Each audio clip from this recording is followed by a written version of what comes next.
bụng mình cũng to rồi, nên là mình làm việc hay mình đi lại thì cũng không tiện ấy. À, cái này mà con Nga à? Sao anh dám đánh tôi? Biến đi.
Mấy ngày nay làm một cấy nên là rất là nhiều người cấy.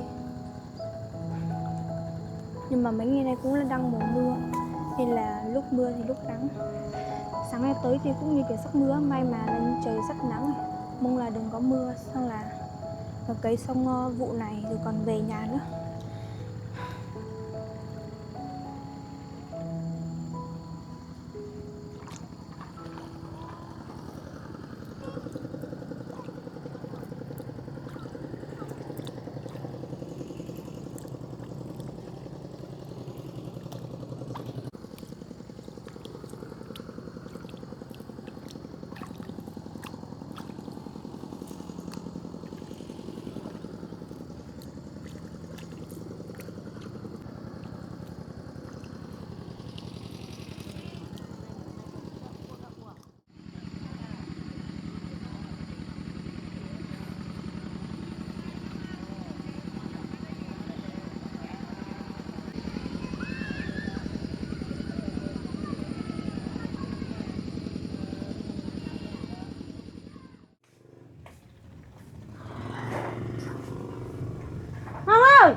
Sáng dậy đi đâu mà cơm nước không nấu.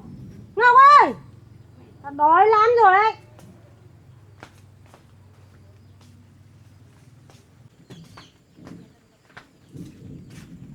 Ngọc ơi, Ngọc, mày đi đâu rồi, giờ này còn chưa cơm nước à?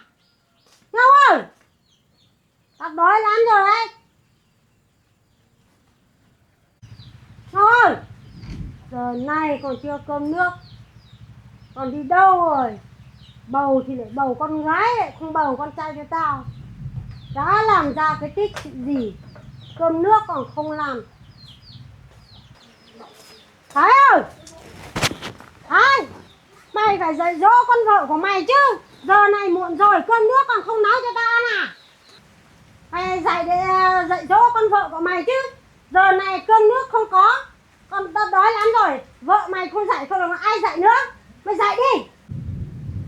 Mày gọi con cái gì đây? Sáng sớm đang ngủ, cứ la lông ông sồng lên làm cái gì nhỉ? Mày dậy đi, để bảo con vợ của mày ấy.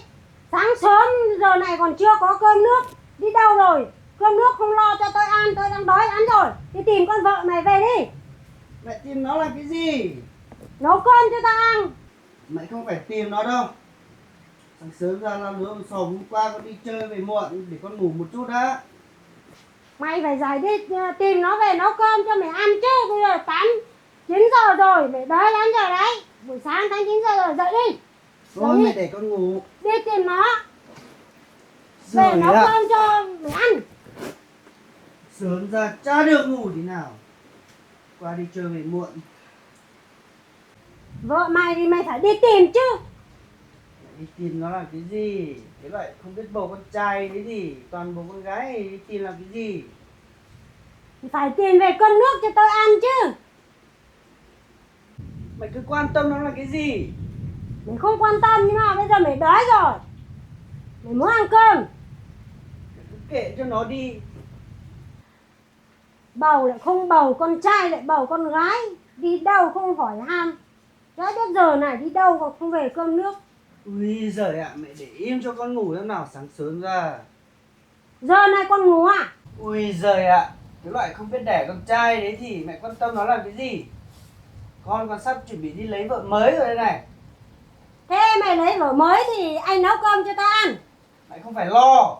Tao không lo làm sao được. Lúc tao đói anh nấu cơm tao ăn. Tao bị ốm thì ai chăm tao. Ui giời ạ, mẹ cũng phải lo nhỉ. Con mới tìm được con vợ mới này á.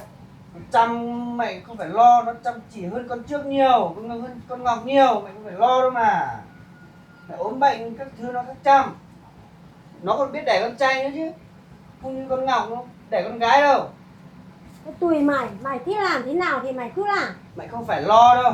Nếu mẹ không tin ấy thì bây giờ con đi đón con vợ mới của con về. Tao tùy mày đấy. À, con quên bảo mẹ nhá. Tí con đón vợ mới của con về thì mẹ liệu đuổi con kia đi nhá. Để con Ngọc đuổi con Ngọc đi nhá. Cái loại không biết đẻ con trai đấy, ham ăn lười làm đấy, con không lấy nữa đâu. Cái đứa mà không biết để con trai mà để con gái đấy thì con không phải lo đâu. Tí nữa tao khác có cách đuổi nó đi. Được rồi, mẹ cứ yên tâm đi. Con đi đón con người yêu mới của con về.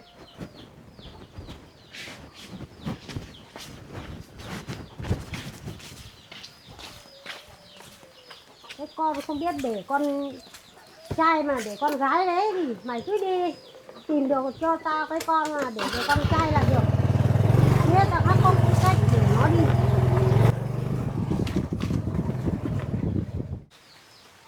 Cho là cái con của cái con này chuyện con trai rồi ấy. Thì thế nó mới nói mạnh như thế.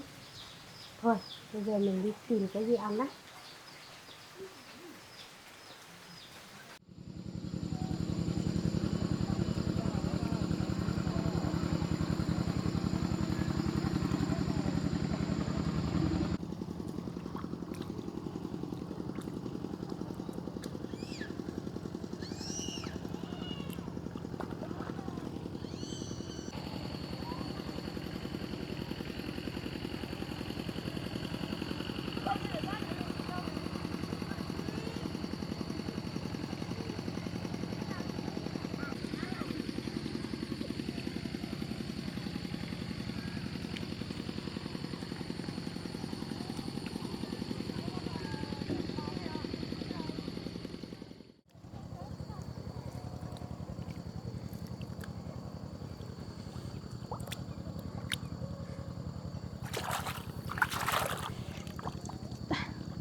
Bây giờ nắng rồi.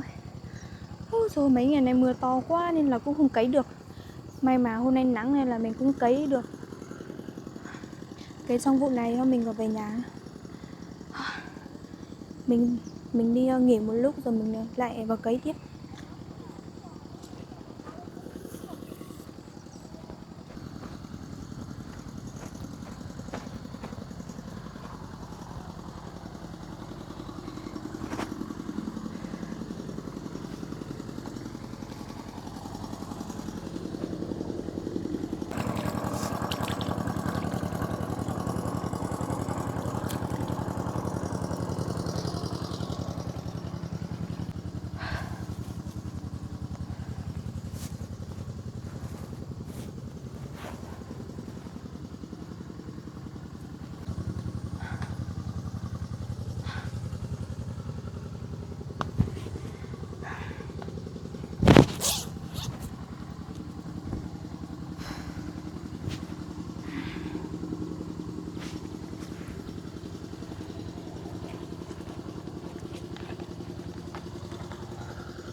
Con ở trong bụng mẹ thì con ngoan nhé.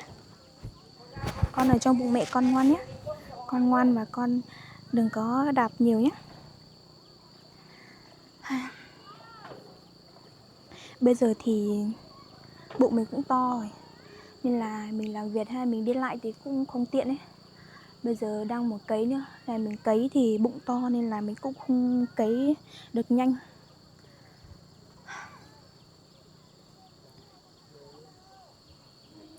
Con ở trong bụng mẹ thì con ngoan nhé.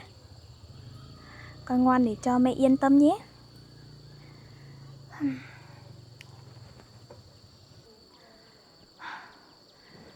Bây giờ cũng gần trưa rồi nên là nắng cũng rất là to. Và mình cũng đang bầu thì mình đi cấy thì khá là mệt đấy. Sáng nay mình dậy thì mình đi vội quá. Mình cũng chưa nấu bữa sáng cho mẹ chồng với lại chồng mình ăn cơm bữa sáng nữa.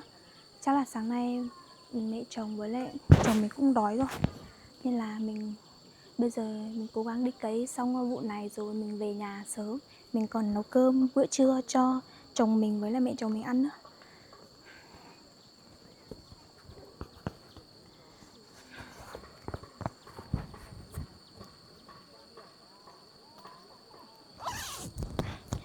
Con ở trong bụng mẹ thì con ngoan nhé. Rồi mẹ cố gắng đi cấy xong vụ này rồi mẹ sẽ về nấu cơm trưa để cho mẹ con mình ăn nhé.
Alo em yêu à?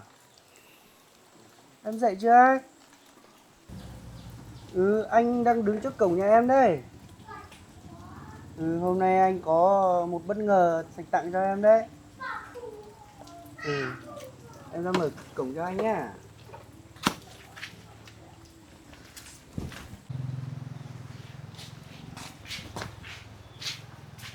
Chào em. Em yêu à, hôm nay anh có một bất ngờ cho em đấy. Bất ngờ này chắc chắn là em sẽ thích đấy. Đi theo anh nhá.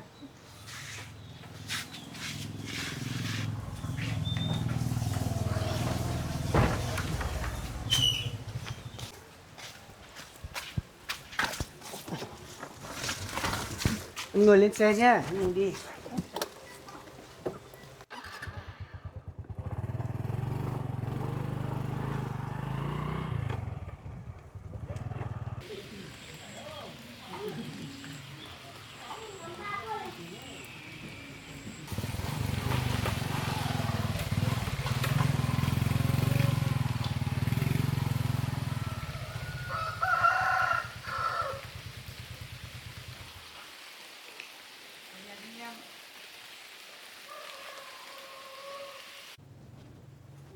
Con nói thế con đưa con dâu về rồi à?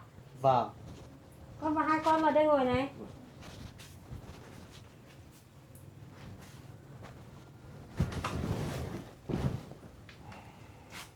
Đấy, con đưa được con dâu về đấy. Mẹ xem có ưng không?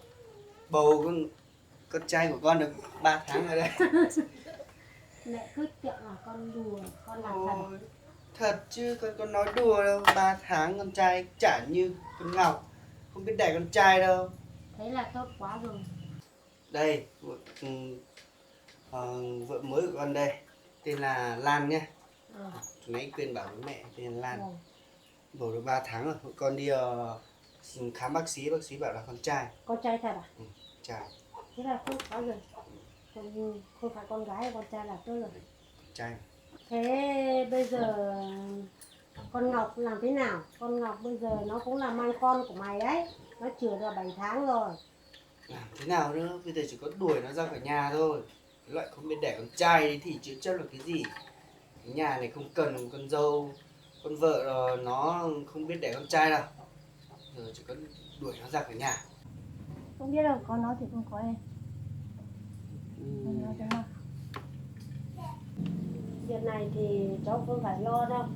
Con Ngọc thì tí nó bác sẽ để nó đi. Đấy, em cứ yên tâm đi. Bây giờ mẹ anh đã nói như vậy rồi thì em cứ yên tâm nhé. Em đang bầu con trai của anh cơ mà, anh phải yêu thương em hết mực chứ. Cháu cứ ở đây với bác không phải lo đâu. Thái ạ, thế sáng nay con Ngọc đi đến giờ đã chưa thấy về. Cơm nước thì không biết là con Ngọc nó đi làm cái gì ấy. Cả ngày hôm nay không thấy về á. Ngọc bé mẹ không quan tâm đâu. Tí nó về con tống cổ nó đi luôn. Để cho con dâu của mẹ ở. Có lẽ không biết bầu con trai đấy thì đuổi nó đi. Thái này. Dạ. Thế con Ngọc nó cũng chung sống với hai mẹ con mình lâu rồi. Mà bây giờ nó cũng đang bầu con gái của con thì bây giờ là mình để nó đi thì mình cũng thấy xót mà cũng biết nó đi ở đâu. Thôi, mẹ không phải lo đâu. Cái đấy thì kệ nó đi, đuổi nó đi thì nó sống đâu thì kệ nó thôi. Thế mày muốn làm thế nào thì mẹ cũng kệ mày. Được.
Cuối cùng thì cũng cấy xong rồi.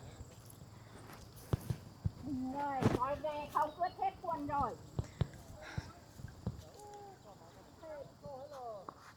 Mình bỏ cái chậu lên đây cho bà để bà lấy mà.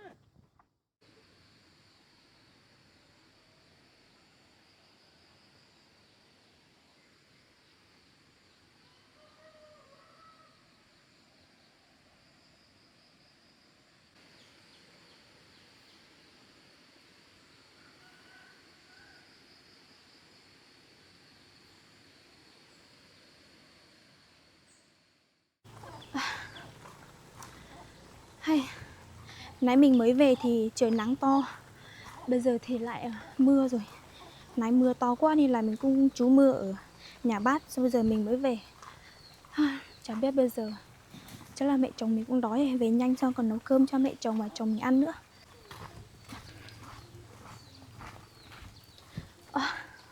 Bây giờ bụng bắt đầu to nên là đi nhiều cũng khó đi nữa. Em bé của mình thì cũng được 7 tháng rồi đấy.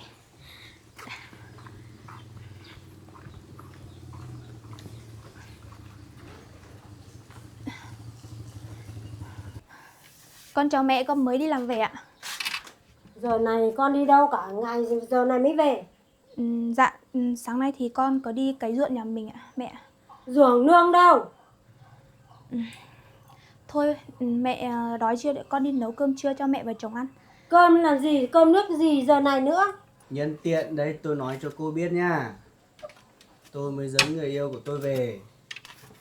Bầu được 3 tháng rồi. Con trai. Không như cô mà chỉ đẻ con gái thôi. Giờ thì cô cuốn xéo quần áo của cô rồi biến đi. Cô không cần cô nữa. Anh làm sao đấy?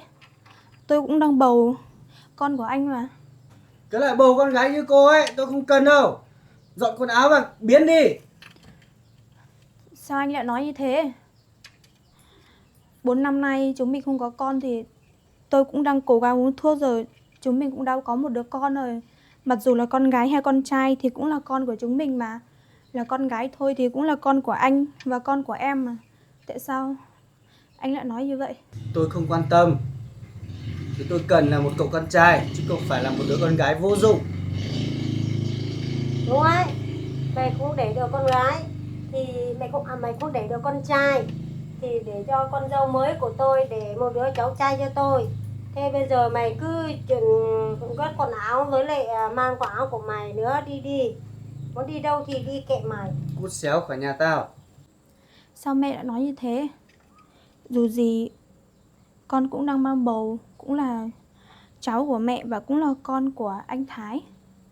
Sao mẹ nỡ lòng đuổi con đi? Bây giờ mẹ mà đuổi con đi ấy, thì bây giờ hai mẹ con biết đi đâu và ở đâu bây giờ? Không cần biết. Mày muốn đi đâu thì kệ mày. Mày không để được con trai thì mày để con gái, thì mày muốn đi đâu thì kệ.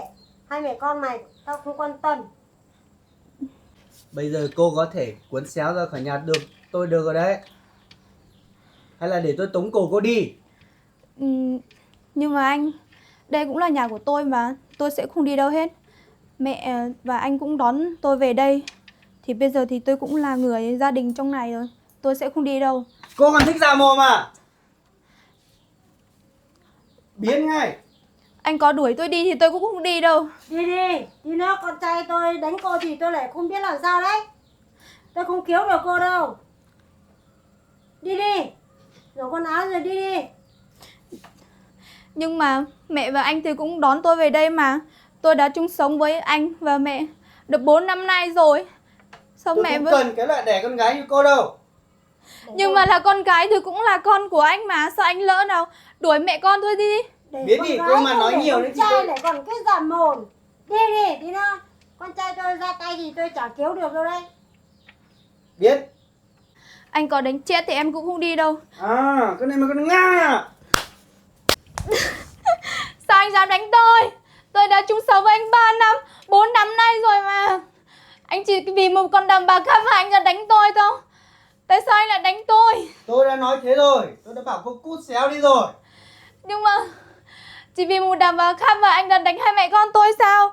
Anh nỡ nào đuổi hai mẹ con tôi ra ngoài đường à? Biến đi, tôi không cần cô nữa. Giờ anh mà đuổi đi thì tôi sẽ ở đâu? Tôi không quan tâm. Lúc tôi sinh con ra thì ai chăm sóc con của tôi? Cũng là con của anh mà. Biến đi. Không. Cô mà còn nói nữa là tôi đánh cô tiếp đây. Không, tôi sẽ không đi đâu hết đâu. Có chết tôi cũng không đi. Tôi ở đây, bây giờ tôi cũng là người ở đây rồi. Anh đừng có đuổi tôi đi. Cô cút ra khỏi nhà tôi ngay. Anh đừng có hòng đuổi tôi đi. Tôi sẽ không đi đâu hết đâu. Có chết tôi cũng không đi. Hai mẹ con của tôi sẽ ở đây thôi. Biến đi. Đi thôi. Thế nữa con trai của tôi chưa manh động thì cô tốt nhất là cô đi. Thế nữa lại Không, Thế nữa lại bị sảy thai bây giờ. tôi sẽ không đi Đi đi. đâu. Mẹ đừng có đuổi con đi.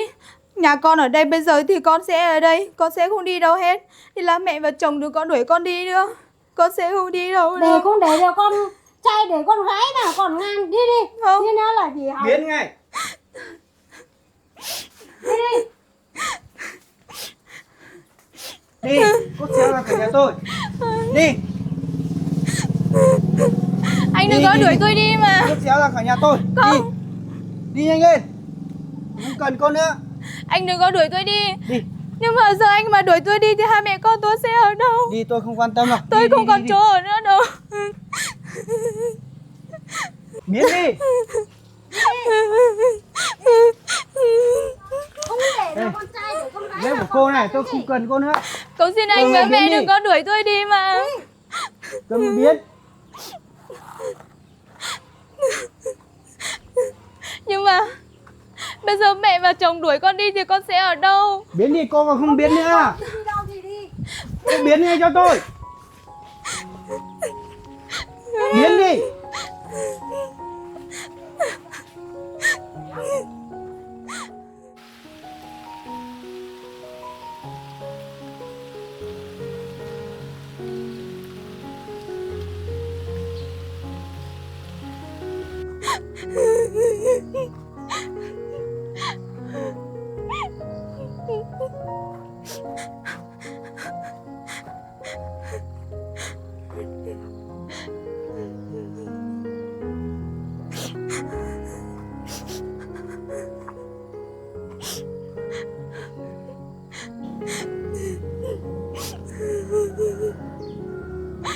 chồng và chung sống với mình 4 năm nay.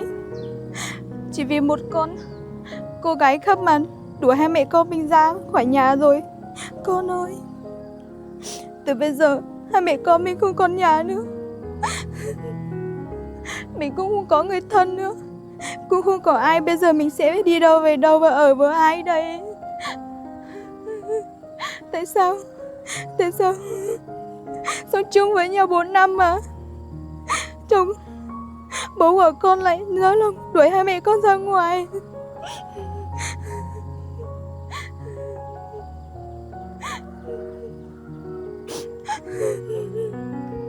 Con ơi, bố của con thì làm khổ cho con và mẹ mà. Bây giờ thì mẹ không có người thân, mẹ sẽ không biết mình sẽ đi đâu nữa. 4 năm nay mẹ đã cố gắng uống thuốc, bây giờ mới có con. Nhưng mà bố con thật tàn nhẫn mà. Bố con lại lỡ nông đuổi hai mẹ con tôi ra và không còn con với mẹ nữa.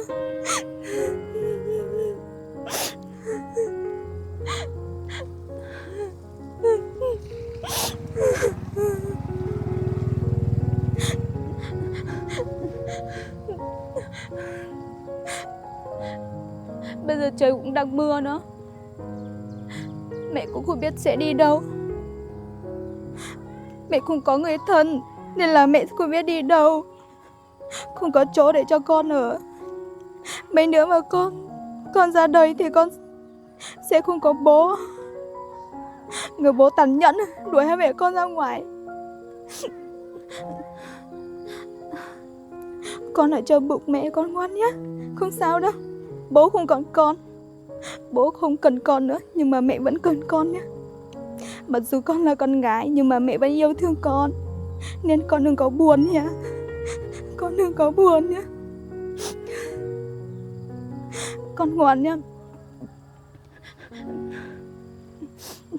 Bây giờ trời cũng đang mưa nên là mẹ sẽ đi. Bà nội và chồng và bố của con không còn con nữa nên là đuổi hai mẹ con mình đi rồi. Đang mưa nên là bây giờ mẹ phải đi thôi. Mẹ và con không còn nhà nữa.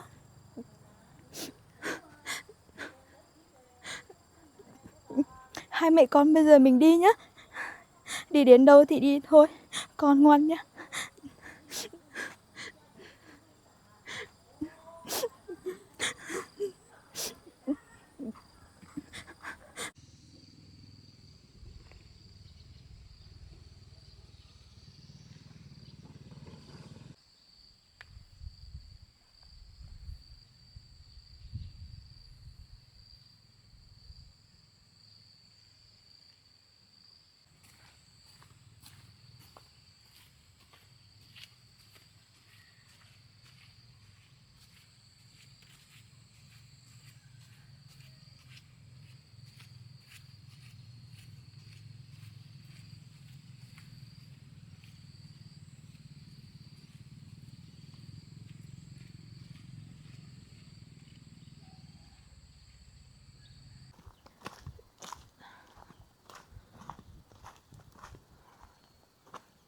Ôi, hình như là ở trong này có người đấy. Hay là mình vào trong này mình hỏi xem có chỗ nào để có ngôi nhà nào mình thuê không?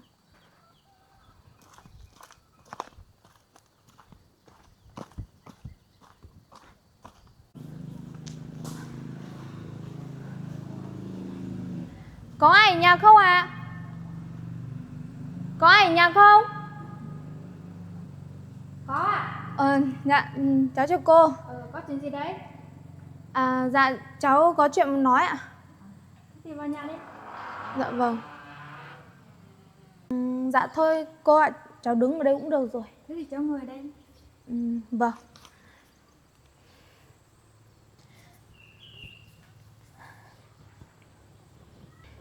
Cô ơi, cháu muốn hỏi là nhà cô ở đây thì nhà cô còn nhà nào để thuê không? Thì cháu cũng muốn thuê nhà ở ấy cô. Thế cháu ở đâu? Dạ cô, cháu là người ở làng bên kia cô ạ. Sáng nay thì cháu cũng có đi làm về ấy. Nên cháu về đến nhà thì buồn mẹ chồng cháu với lại chồng cháu đuổi cháu ra khỏi nhà. Nên là bây giờ cháu không còn nhà ở nữa. Nên là cháu mới đến nói hỏi cô xem cô còn nhà để thuê không thôi cô ạ. Thế cháu bị làm sao mà cháu bị mẹ chồng đuổi ra khỏi nhà? Dạ cô, thật ra thì là cháu đang bầu con gái ạ. Mẹ chồng cháu với lại chồng cháu thì lại thích con trai cơ. Nhưng mà lúc mà từ bầu đến giờ thì cháu cũng đi khám bác sĩ thì bác sĩ bảo là bầu con gái không phải con trai. Nên là mẹ chồng cháu với lại chồng cháu thì cũng không thích con gái ấy, cũng thích con trai, muốn nó bầu con trai ấy. Nên bầu của con thì là con gái nên là mẹ chồng cháu với lại chồng cháu mới đuổi cháu ra khỏi nhà. Thế bầu được mấy tháng rồi? Dạ, bầu thì cũng bầu được 7 tháng rồi cô ạ. 7 tháng rồi. Vâng, 7 tháng rồi ạ. 7 tháng thì cũng sắp sinh rồi nhỉ? Dạ vâng cô ạ, 7 tháng thì cũng sắp sinh rồi, có mỗi 2 tháng nữa thôi là sinh rồi. Sáng nay thì cháu cũng có đi làm về ấy. Thì cháu về đến nhà thì thấy chồng cháu mang một cô gái khác về. Cô gái đấy thì cũng mang bầu được 3 tháng rồi và là bầu con trai nữa. Nên là mẹ chồng cháu với cháu đuổi cháu ra khỏi nhà. Tại vì cháu bầu con gái mà, nên là mẹ chồng cháu với lại chồng cháu không thích nên là mới đuổi cháu ra khỏi nhà. Bây giờ thì cháu không còn chỗ nào để đi nữa. Nên là cháu muốn hỏi cô là nhà cô còn chỗ nào để ở không? Có ngôi nhà nào để cháu thuê không? Được thì cho cháu ở nhờ hay là cháu thuê ở vài hôm rồi cháu đi cũng được cô ạ. Vâng. Xem cháu thì cô cũng thấy thương, nhưng mà cô cũng là về làm dâu ở đây. Dạ vâng. Và nhà cô ấy cũng đông người, thì cho cháu đi tìm nhà khác sẽ cũng được không? Dạ vâng. Cháu cũng hiểu ạ cô. Vậy thì cháu cảm ơn cô nhé. Thế thì cháu cũng không làm phiền cô nữa thì cháu cũng đi đây.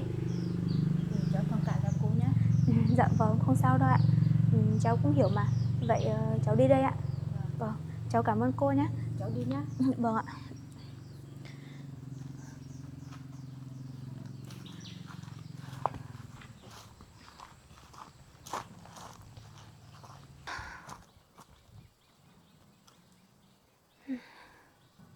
Mình cũng hỏi mấy nhà rồi, nhưng mà cũng không có chỗ để thuê.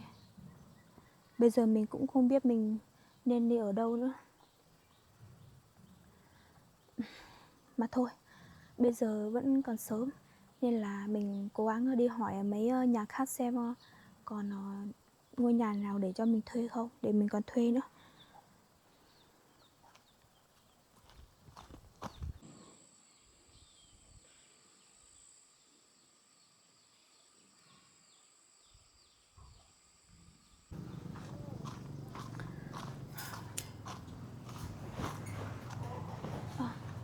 Ở kia cũng có một bác này, nên mình đi hỏi xem có nhà để thuê không. Bác ơi, bác cho cháu hỏi tí ạ. Cháu muốn hỏi là nhà bác còn nhà để thuê thì cháu muốn thuê ở vài hôm ạ bác ạ. Thế chỗ nhà ở đâu? Cháu là người làng ở bên kia ạ. Thật ra thì nói thật là hôm nay cháu bị gia đình cháu đuổi ra nên là khỏi nhà, nên là cháu không còn nhà ở nữa. Nên là cháu muốn hỏi xem nhà bác còn nhà để thuê không thì cháu muốn thuê ở vài hôm thôi bác ạ. Nhà bác không cho thuê đâu. Thế cháu đi sang mấy nhà bên kia xem có ai có không thì thuê bên kia, nhà bác không cho người đây thuê đâu. Dạ vâng. Vâng, vậy cháu cảm ơn bác ạ. Cháu đi đây ạ. Vâng. Cháu chào bác, cháu đi ạ. Vâng. Cháu biết gia đình mà lại đợi con dâu như thế này, thế đợi này vẫn còn có những người này thì chịu.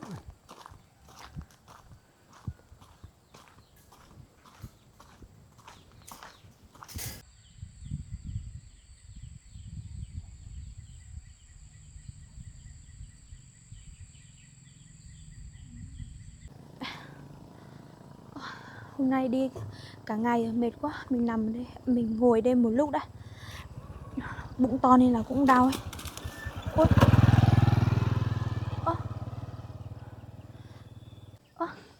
Sao cậu bé kia lại vứt rác bừa bãi đây này?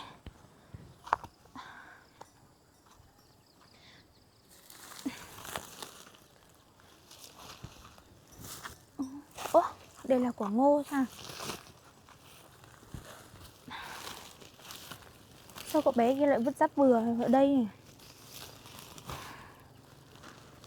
Đây là một cái bao tải à? Trong này có ngô này. Có một quả ngô với lại một cái bật lửa. Bật lửa này vẫn còn bật được mà sao vứt đi phí thế? Quả ngô này không biết hỏng chưa nữa.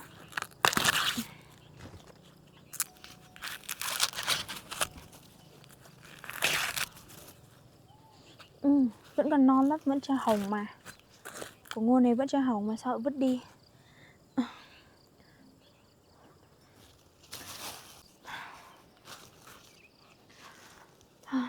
Mà đúng rồi đấy. Sáng nay mình có đi cấy ruộng về thì mẹ chồng với chồng mình đuổi mình ra. Đuổi mình ra mà mình cũng không mang cái quần áo đi nữa. Mẹ chồng cũng không cho mình mang quần áo đi, cả chồng nữa. Đuổi mình nhanh đi quá. Bây giờ mình chả có quần áo để mặc, cũng chẳng có chiếu để tối nay còn biết đi ngủ hay đi nằm ở đâu nữa. Mình cũng không có quần áo để mặc, chẳng biết tối nay mình sẽ ngủ đâu. Bây giờ trời cũng gần tối rồi. Mình cũng không biết mình sẽ đi ngủ đâu nữa. Từ trưa đến giờ thì mình cũng đi hỏi rất là nhiều nhà xem có chỗ nào để thuê không, để mình có thuê còn được, có chỗ để ngủ, để dừng chân. Nhưng mà mình cũng đi hỏi rất là nhiều nhà và cũng không có ấy. Bây giờ gần tối rồi, không biết bây giờ hai mẹ con mình sẽ đi ngủ đâu đây.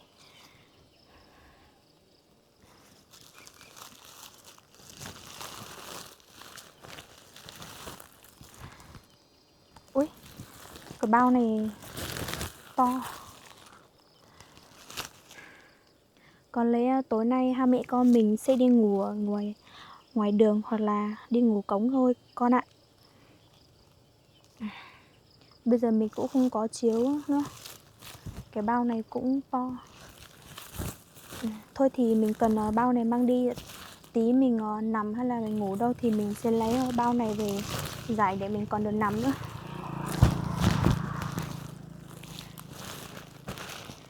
Quả ngô này vẫn còn ăn được nên là mình sẽ mang đi đúng không? Rồi tí tối mình nằm hay mình ngủ đâu thì mình sẽ nướng ăn. Từ sáng đến giờ mình đi làm việc, đi cấy. Trưa nữa, đói quá, cũng chưa ăn miếng cơm nào vào bụng cả. Nên là bây giờ mình cũng rất là đói rồi. May mà có quả ngô này đấy. Tối nay mình sẽ ăn quả ngô này. Con nhé, con ngoan nhé. Bây giờ mẹ sẽ đi tìm xem có chỗ nào để dừng chân đi ngủ không.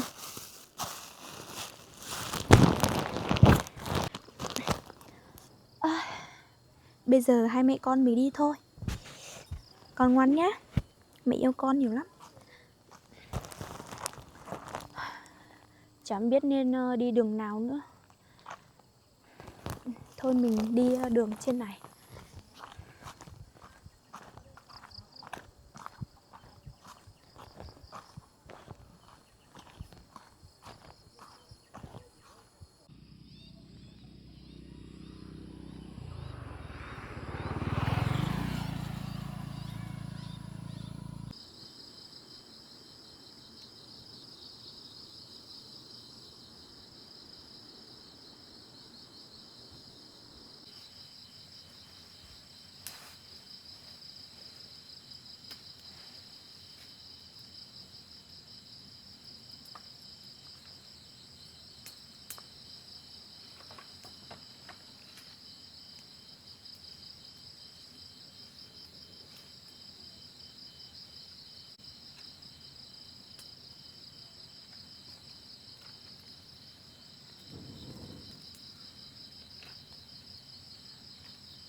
may mà mình cũng tìm được chỗ này để dừng chân.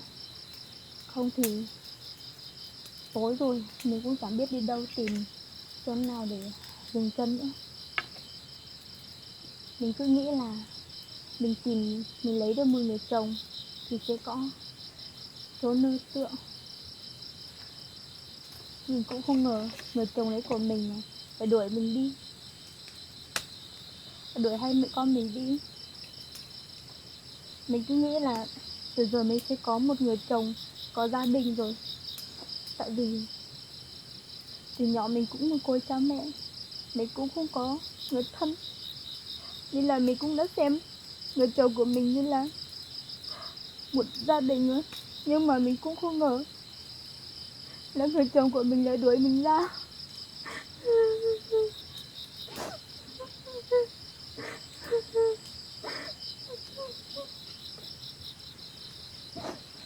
Mình đã chung sống với anh ấy 4 năm nay rồi.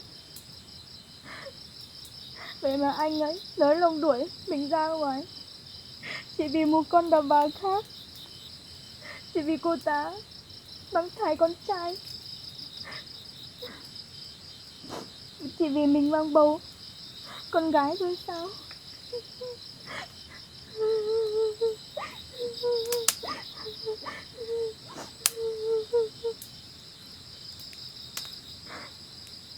Cứ ngỡ là lấy được một người chồng tốt rồi, dù gì thì 4 năm qua không có con cũng tìm rất là nhiều thuốc, cũng uống thuốc, cuối cùng thì cũng có con rồi. Nhưng mà anh ấy vẫn đuổi mình ra.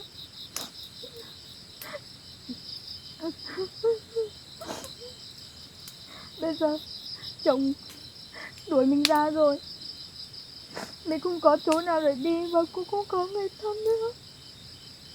Mình chỉ biết đi ngủ ngoài đường thôi à. Mà bây giờ thì mẹ cũng đang mang bầu, cũng đang có con nữa, có con ở đây rồi.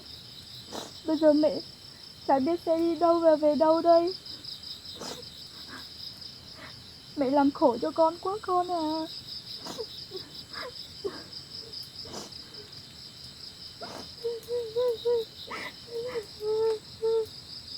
Mình cũng không ngờ luôn, tại sao anh ấy lại đối xử với mình như thế chứ, lại đuổi hai mẹ con mình đi.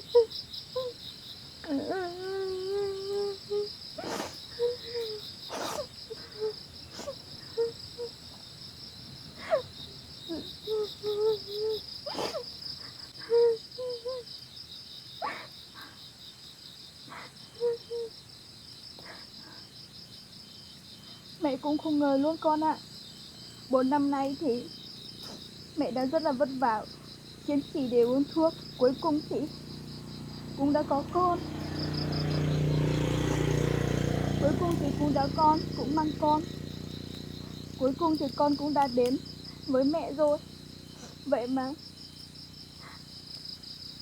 người cha của con ấy lại phân biệt giữa con gái và con trai, lại không thích con gái, lại thích con trai. Dù gì thì cũng là con, cũng là máu ruột thịt của bố của con mà. Mẹ cứ nghĩ là chỉ cần có một đứa con thì chung sống với nhau thì đã là hạnh phúc lắm rồi. Nhưng mà bố của con lại phân biệt giữa con trai và con gái. Bố của con lại muốn con trai cơ.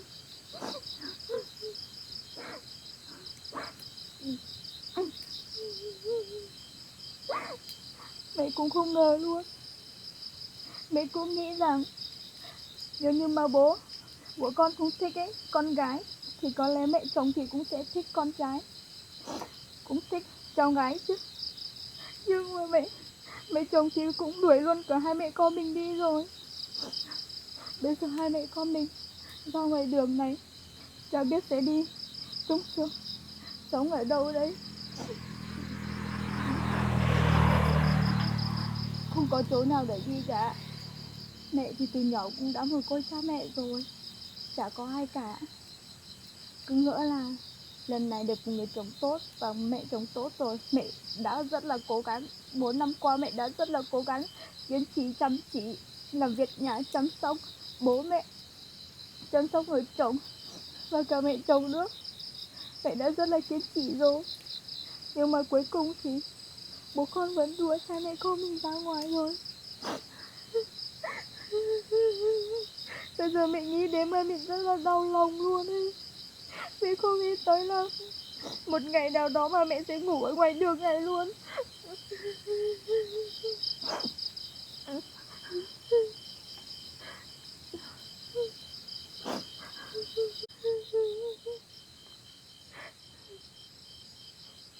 Thôi con ạ, không sao đâu.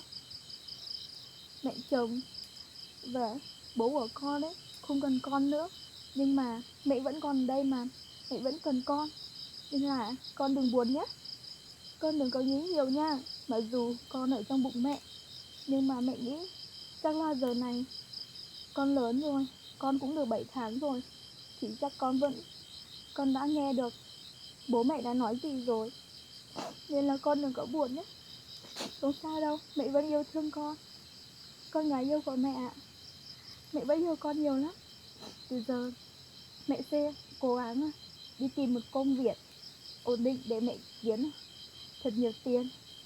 Rồi mẹ sẽ kiếm mua một ngôi nhà, rồi cuộc sống của hai mẹ con mình sẽ ổn thôi. Nên là con đừng có buồn nhé. Con ở trong bụng mẹ thì con hãy vui vẻ lên nha. Con nhớ chưa? Con đừng lo nhá, mẹ sẽ không bao giờ bỏ rơi con đâu. Mẹ sẽ không bỏ rơi con giống như bố con đâu. Con nhớ chưa? Vẫn còn mẹ ở đây, mẹ vẫn rất là yêu thương con. Con đã đói chưa? Từ sáng đến giờ mẹ chưa có ăn cái gì vào bụng, nên là mẹ cũng đang rất là đói rồi. Con cố gắng kiên trì nhé. Nay thì mẹ cũng nhặt được một quả ngô. Quả ngô thì vẫn còn non lắm, vẫn còn ăn được. Nên là bây giờ mẹ cũng đang nướng quả ngô này. Tí nữa là chín rồi. Nên là tí hai mẹ con cũng sắp được ăn quả ngô rồi đấy. Thật là may đấy, may mà nhận được quả ngô này. Không có quả ngô này thì chắc là tối nay hai mẹ con mình nhịn đói rồi. Con cố gắng kiên trì nha. Mẹ sẽ nướng nhanh quả ngô này rồi mẹ sẽ ăn quả ngô, rồi con cũng đỡ đói nhé.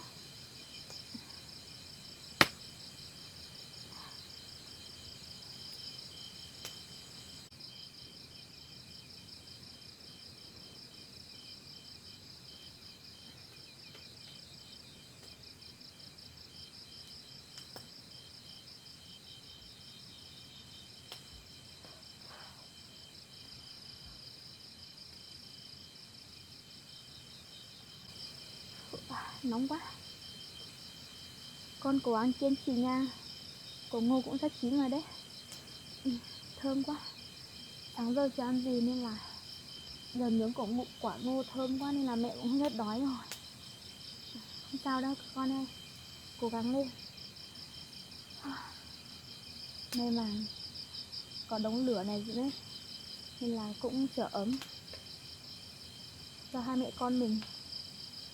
Và cũng sắp sáng ấy, không thì tối nay trời tối quá. Nếu mà không có đống lửa này thì giờ này không biết hai mẹ con mình ở đâu, và đi ngủ ở ngoài đường thì tối quá thì cũng không được, sợ dám rét vào ấy. Có đống lửa này rồi thì dám rét sẽ không dám về đây nữa. Nên là con cứ yên tâm nhé.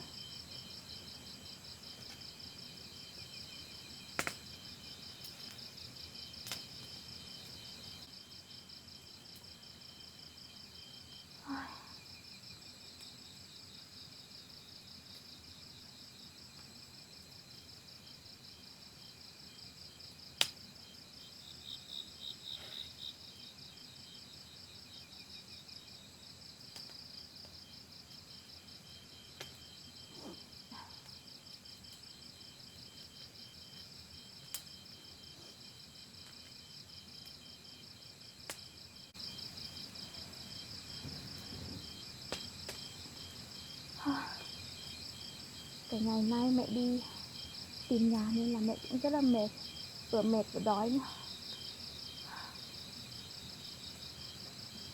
Mà con này, không biết bây giờ bố con đã được ăn cơm tối chưa? Cả mẹ chồng nữa. Mọi lần ở nhà thì cũng toàn là mẹ nấu cho bố con và cho mẹ chồng ăn thôi.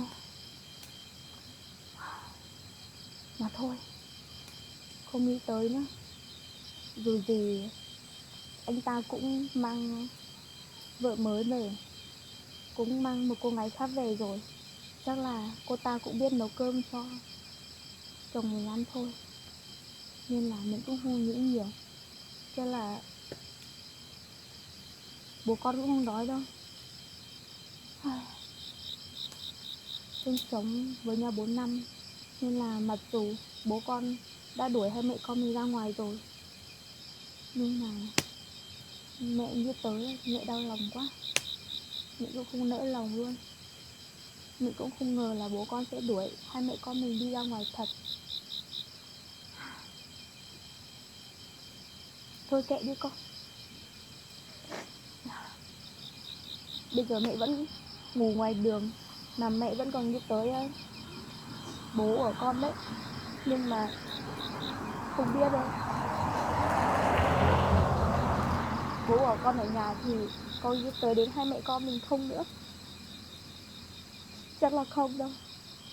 Rồi gì bố con cũng đã đuổi hai mẹ con mình đi rồi mà. Nên là bây giờ chắc bố con đang vui vẻ với cô gái kia rồi.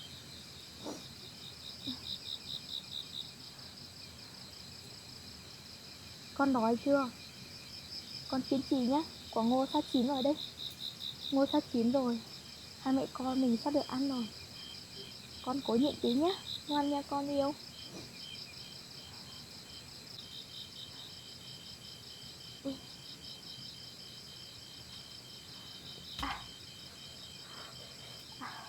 Nóng quá con yêu ơi. Quả ngô chín rồi đấy. Bây giờ hai mẹ con mình cũng đang đói, nên là sẽ ăn quả ngô này nhé. Tối nay thì không có cơm sáng để ăn rồi, nên là hai mẹ con mình sẽ ăn tạm quả ngô này nhé. Con yêu của mẹ.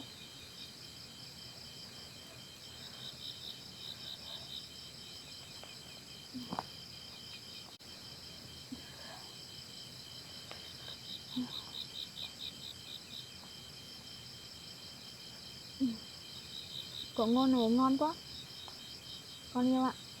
Chắc là sáng nay từ sáng nay mẹ cũng chưa ăn gì ấy, nên là ăn quả ngô này mẹ thấy ăn rất là ngon.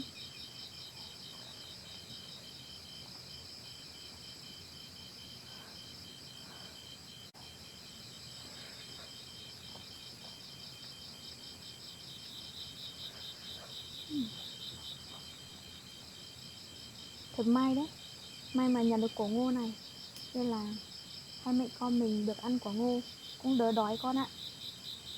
Không thì tối nay cũng không biết phải ăn gì nữa. Không có gì ăn thì mẹ sẽ đói lắm.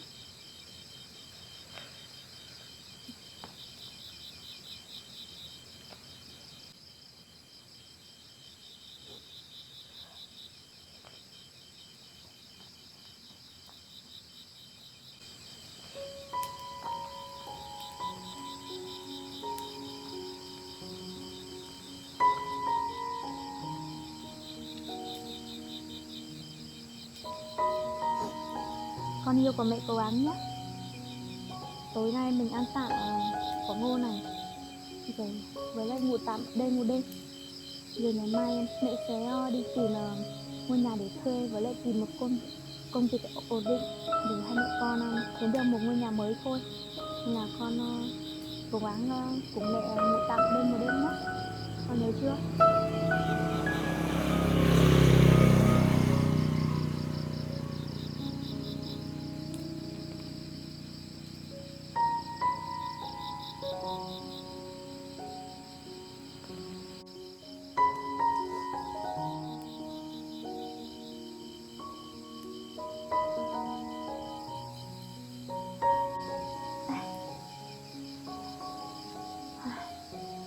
Khát nước quá con ơi. Hai mẹ con mình cố gắng nhịn nước một đêm nhé. Ngày mai rồi mẹ sẽ đi tìm nước uống cho đỡ khát.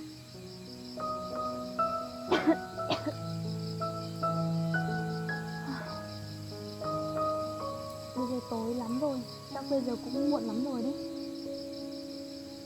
Con đã mệt chưa? Con có buồn ngủ không con yêu? Nếu mà con buồn ngủ thì con cứ ngủ cho bụng mẹ nhé. Con thấy chưa?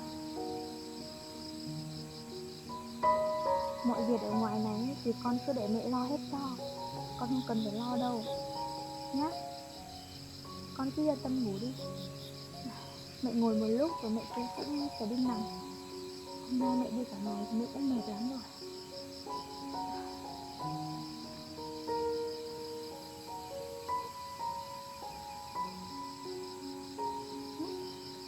Con đang đập mẹ sao? Con muốn nói gì hả con yêu?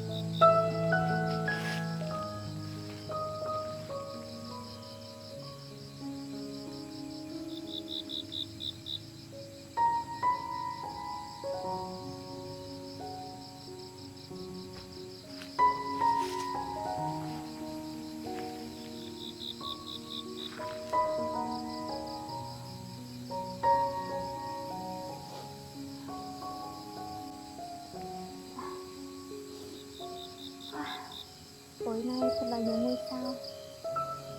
Những ngôi sao này đẹp thật đấy.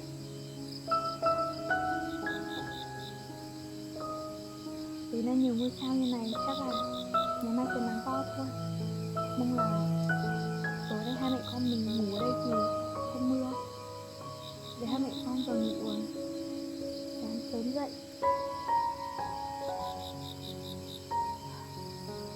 Con yêu ơi, tối nay hai mẹ con ngủ đây thôi. Hai mẹ con mình ngủ đây thôi nên là con ngoan nhé.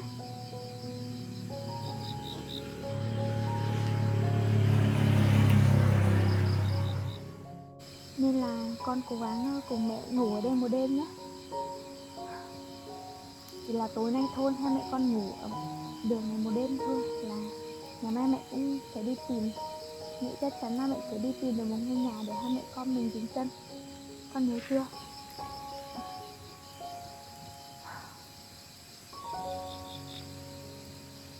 Mẹ cũng mệt rồi. Cả ngày hôm nay mẹ đi nhiều quá.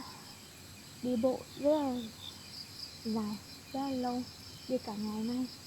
Nên là bây giờ mẹ mệt rồi nên là mẹ muốn đi nghỉ ngơi rồi. Còn cho bụng mẹ thì con ngoan nhé. Bây giờ mẹ cũng đi ngủ đây.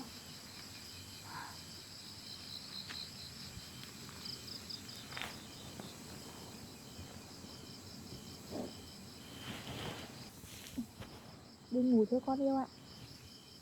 Mẹ đi ngủ đây. Chúc con ngủ ngon nhé.